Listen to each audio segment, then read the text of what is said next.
But I'm delighted to say we're joined this morning in the studio live. Esther McVeigh's here. Esther, morning, very nice great to see you. Be here. Very good to have you in the studio for the first time. The home of common sense, of course, where you belong, because you were the former Minister for Common Sense. We've just been listening there to Harry Wilkinson from the Global Warming Policy Foundation about our good friend Ed Miliband and his kind of continuing zealotry about how he's producing all this great energy, he's producing jobs, he's going to, you know, save the planet.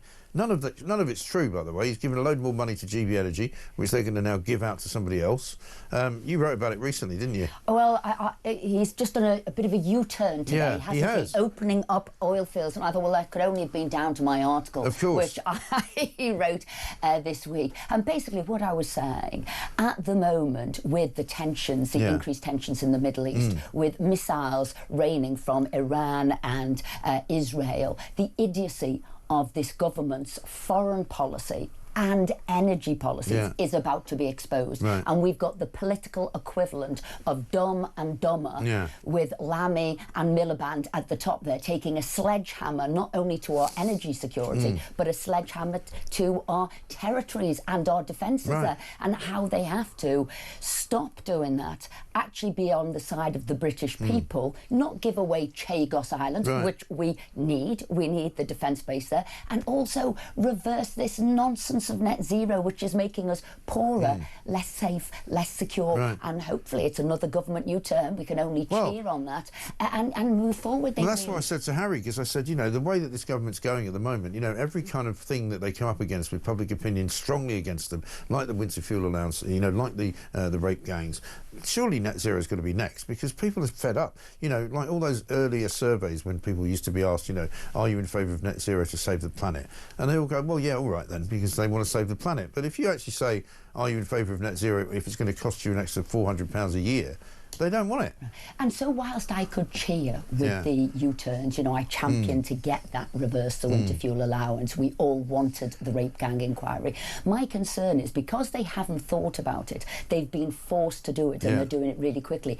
They haven't thought what they're going to do next. So you're not cheering that they've changed their mind. They now haven't a clue what they're going to do. Like, they don't know what they're going to do with the rape gang inquiry. Who is it? Who's going to chair it? Who's well, surely Starmer should be coming out and telling us all that, shouldn't he? Well, he's staying silent because he didn't know this was going to happen. He thought Baroness Casey, who originally didn't think there was going to be and need to be a national rape gang inquiry, he thought, oh, it's all going to go away. She's going to come forward. No, the regional ones are good enough. And actually, she said the weight of opinion was such, she changed her mind. So he did a big gulp. They didn't know what they were doing. He stayed out the way, hasn't said anything. But I did a load of questions yesterday, because one of the concerns I'm concerned about is, and I've asked very clear questions to the Home Secretary there will not be an exemption from prosecution for people who come forward and give evidence. There's so many points we've got to get that. Why have you done statutory and not a criminal inquiry? If you did a criminal one, you would get them prosecuted. There could be deportations. So I'm concerned. You've got a U-turn, but actually, is it a U-turn going nowhere? Yeah, because it might well be, because I think he's going to try and get away with that, but I don't think we're going to let him get away with it this time. Well, I said that. Because I think people like yourself and people on the opposition benches, people like me here and here at Talk and at other places, you know, we're not going to, the people are really angry about this. You are right. I haven't seen them so angry about anything. Yes, and you give people a voice. You give people, you know, you listen to what people say. You are absolutely in touch with the mood. And it was a call from the public. It was a call from pressure groups to get this, not him. And of course, Rupert Lowe, apologies, is carrying on with his independent inquiry. And he's offered to help Jess Phillips out, right? Yes. And except, but the last time I saw a tweet from him about that, you know, she hasn't even responded. No. They haven't actually got a meeting or anything. No, and the reason he's carrying on with that, and I said I'd support him, but he's obviously leading the charge, is because it was to keep Labour and Keir Starmer's feet to the fire. It was to ensure actually an inquiry goes ahead, and this will run parallel. He will be giving a voice to the victims, and he's saying, do you want to have all this information we've got? Would you like to have this information? Exactly. You know, and the problem for Keir Starmer, of course, is he's being assailed from all sides now, isn't he? You know, he's sitting in the middle of this Iranian crisis, if you want to call it that, and he doesn't really have anything to say about that because he's nowhere. It looks as though Britain has become so irrelevant on the national, international stage that Israel aren't sharing information with them. The Americans, I suspect, are not sharing intelligence with them either because they just don't trust us. I mean, that's a terrible place to be. Well, I think that is a shocking indictment of this Labour Party, this government, that people cannot, do not want to share intelligence when we, as a country, used to be the masters of intelligence, the masters of diplomacy. Whether you agree with it or not, you could take it on board, you'd assimilate it and you'd say, what do we do now? What is best for this country? To be excluded from that. I mean, really, Lord Harmer, as we like to call him, and Keir Starmer, they should be assessing this and thinking, why are we being excluded? What is it we are doing wrong? Well, I'll tell you what they're doing wrong. Starmer and Harmer on the front page of the Telegraph today. Apparently the Attorney General's advising the Prime Minister that getting involved in a war with Iran is somehow possibly against international law. You know, that shouldn't be his purview, should it? He should be telling Keir Starmer that, you know, that this is not only within your remit as the Prime Minister of the United Kingdom, but also we should be backing our friends in America and our friends in Israel. You know, how is that even a question? Look, remember, this was the man who only a few weeks ago had to apologise for comparing people who wanted to withdraw from the ECHR as a rise in sort of Nazism, right? So he is a human rights lawyer through and through. I'm afraid he's not in touch with the mood at the moment, the mood of the country and the world. I would say the best thing that Keir Starmer could do is get rid of him and bring somebody else in, at least other people who could give him a more rounded view and opinion. That guy's got to go. He's had about 5 chances to get rid of him, though, and he hasn't done it. You know, all the way back to sort of September of last year when there was conflicts of interest, there was criticism about some of the people he'd represented in his private practice. You know, there was that outburst about the Nazis. You know, there's been one thing after another with this guy, Hermer, and it turns out also he didn't want to look at Lucy Connolly and possibly commuting her sentence in any way, shape or form. He signed off the prosecution. He signed it off. He didn't want to do a review unduly lenient sentences for a paedophile, for a rapist, for somebody who was fundraising for terrorism.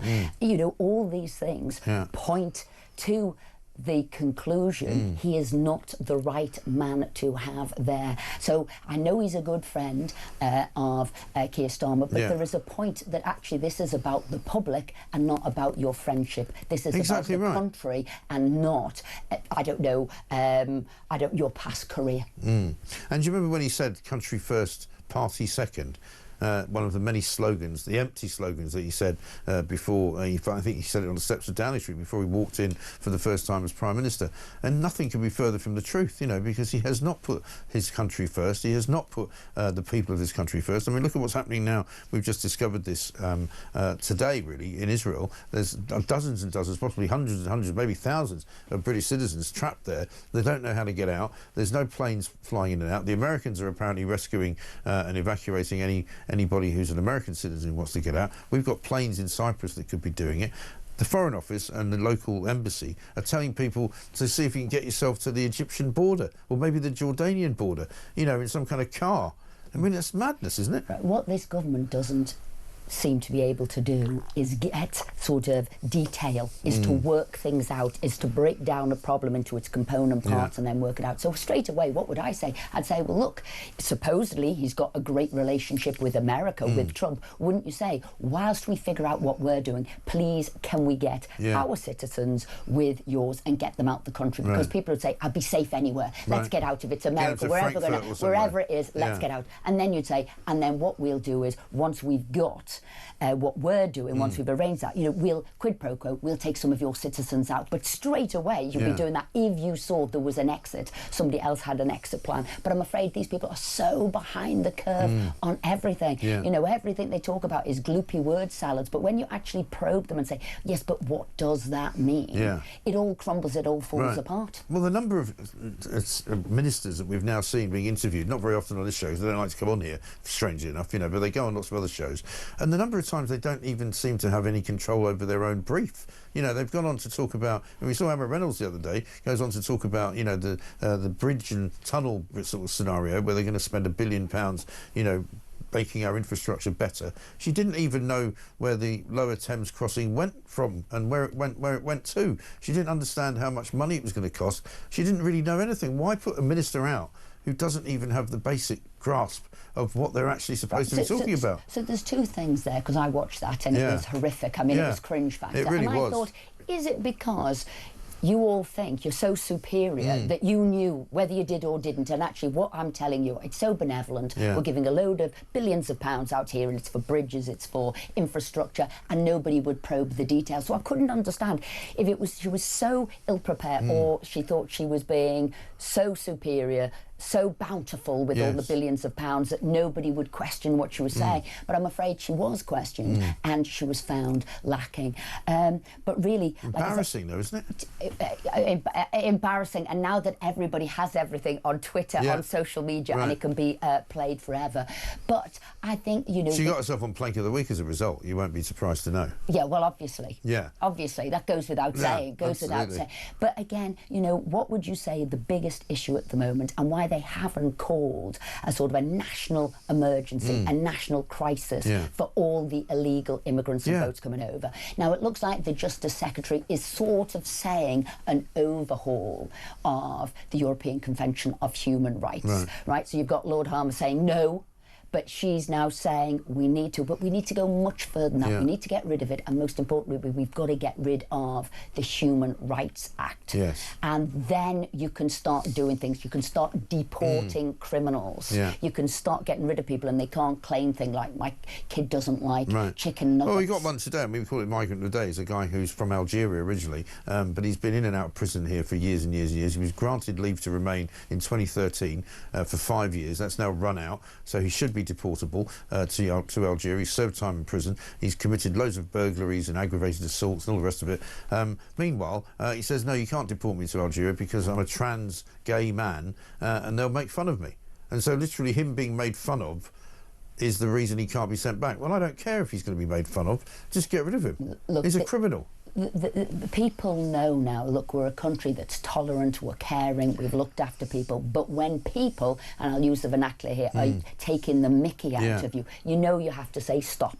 You would use emergency legislation to get rid of the ECHR, you'd get rid of the Human Rights Act, instead of doing things like decriminalising abortion, therefore allowing abortion until birth. You'd say we're going to use the time on the floor of the House for something that is of the utmost emergency. What is everybody talking about? What are we concerned about?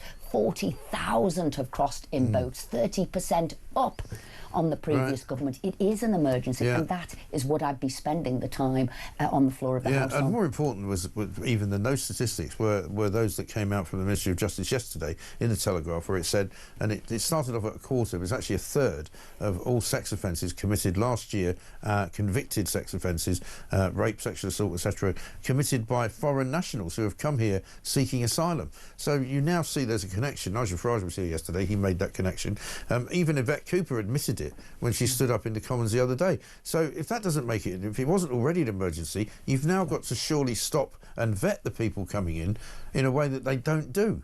Exactly, but the thing is, Yvette Cooper's only just agreed to that. A couple of months ago, I met, as all MPs do, with the Chief Constable, and the Chief Constable of Cheshire was concerned with the rapid rise in serious sexual offences by foreign nationals and foreign national criminals. And he said there is a problem here. So I've been trying to get information. I've raised it on the floor of the House.